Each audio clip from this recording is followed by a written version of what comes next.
WHO के अनुमान के मुताबिक मच्छरों से होने वाली बीमारियां एक साल में करीब 7,25,000 लोगों की जान ले लेती हैं। इसमें से अकेले मलेरिया से मरने वालों की संख्या 4,25,000 है। नमस्कार दोस्तों, मैं नेहा अपने चैनल तरंग पर आप सभी का हार्दिक स्वागत करती हूँ। मच्छरों से होने वाली ऐसी कई बीमारियां हैं जो जानलेवा हो सकती हैं, जैसे डेंगू, मलेरिया, जीका।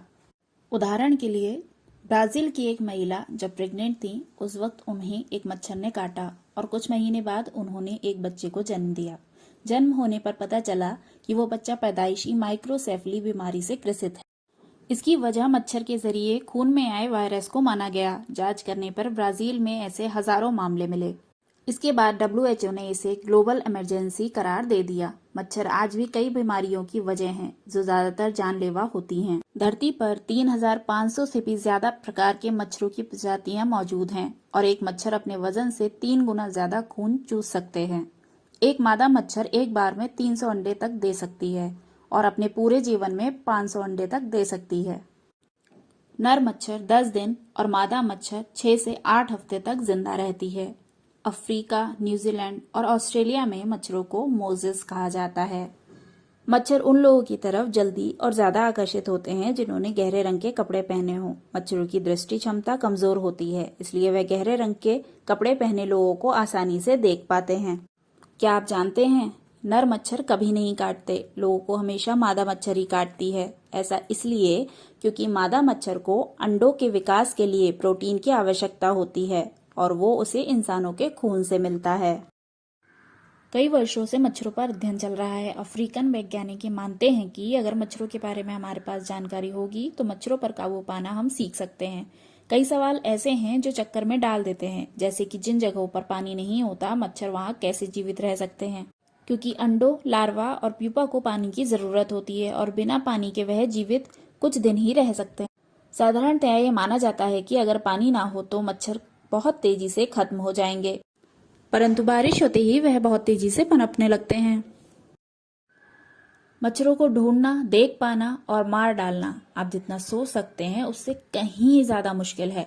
अफ्रीकन महाद्वीप जैसे बड़े इलाकों से मच्छरों को खत्म कर पाना नामुमकिन जैसा है। एक और लंदन के वैज्ञानिक मच्छरों पर इटली में रिसर्च कर रहे हैं और उनका ये मानना है कि कीटनाशक का छिड़काव करने की जगह कोई दूसरा तरीका आजमाना चाहिए और ये तरीका पूरी तरह से जांचा परखा होना चाहिए। वैज्ञानिक बताते हैं कि मच्छरों के जीनोम में बदलाव के जरिए ऐसा संभव हो सकता है कि मच्छरों की प्रजातियों को खत्म कर दिया जाए। मच्छर खुद ही ये काम कर सकते हैं। जीनोम में बदलाव करने से पीढ़ी दर पीढ़ी मादा मच्छर की पैदावार नहीं होगी, जिससे प्रजाति आगे बढ़ाने लायक मादा मच्छर ही नहीं होंगे। इसके लिए लाखों की तादाद में मॉडिफाइड मच्छरों की जरूरत पड़ेगी।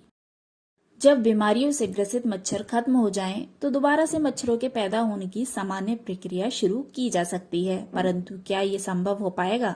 और अगर ये तरीका इतना कारगर है तो अपनाया क्यों नहीं जा रहा?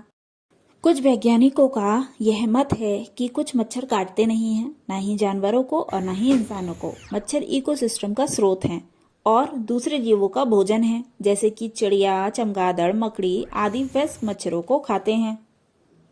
छोटे लार्वा मछली और पानी में रहने वाले दूसरे जीवों का भोजन है। लार्वा खुद शैवाल और बैक्टीरिया खाते हैं। इस तरह मच्छर इकोसिस्टम का हिस्सा हैं। अगर सारे मच्छरों को खत्म कर दिया गया तो इससे इकोसिस्टम प्रभावित होगा। इससे ज्यादा इम्पोर्टेंट ये है कि मच्छरों की जिस प्रजाति से खतरा है उसे पूरी तरह से खत्म कर दिया जाए। वैज्ञानिकों के अनुसार एडीज इजिप्टी प्रजाति को डेंगू और जीका फैलाने के लिए जिम्मेदार माना जाता है। इसलिए इस एडीज मच्छर की प्रजाति को पूरी तरह खत्म करना ही सही निर्णय होगा। परंतु क्या ऐसा करना ठीक होगा? इसका निर्णय आप तब कर पाएंगे जब आप ये जानेंगे कि हर साल मलेरिया की वजह से लगभग 5 लाख लोगों की मृत्यु हो जाती है और मरने वालों में ज्यादातर बच्चे होते हैं। वैज्ञानिकों का मानना है ऐसा करने से पहले सभी पहलुओं को जांच परख के ये निर्णय लेना चाहिए कि जो प्रजातियां खतरनाक हैं उन्हें जेनेटिक म्यूटेशन के जरिए खत्म किया जाना चाहिए।